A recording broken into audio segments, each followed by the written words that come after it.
Hi there, I'm Sai, and today I want to do a quick review for you of this Guayaki Organic Yerba Mate. This is one of my top 5 yerba mates, and it might be my second best as far as taste goes. I haven't had it in a little while, so I'm going to go ahead and taste it towards the end of this and just see if I kind of still feel that way. One of the things about this yerba mate that is different from some of the yerba mates I drink is that it is not a green yerba mate. This is a traditional style which has a drying process in which smoke is involved, and that smoking process is not probably as healthful for you as a green yerba mate is, or an unsmoked yerba mate. That being said, this does have a very good taste. While I'm showing you this yerba mate, I also want to show you a new favorite way that I have found to brew it. You can see here I have these 2 mason jars. We're going to add 3 tablespoons of yerba mate to each, but I've got these 2 different tea basket infusers on top. I'm going to show you a close-up of them. On the right here, I have the Yoassi Tea Basket Tea Infuser, and on the left I have the OXO Tea Basket Infuser. I found that these are very nice, they're convenient, and they're probably the most simple way for cleanup when it comes to creating a yerba mate tea, or any tea for that matter. So we're going to go ahead and add our yerba mate to these inside our mason jars.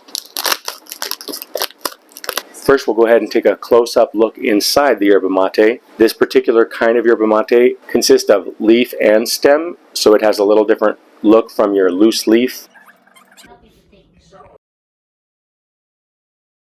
We're going to be adding 3 tablespoons to each jar, so that would give us about 80 milligrams of caffeine per jar.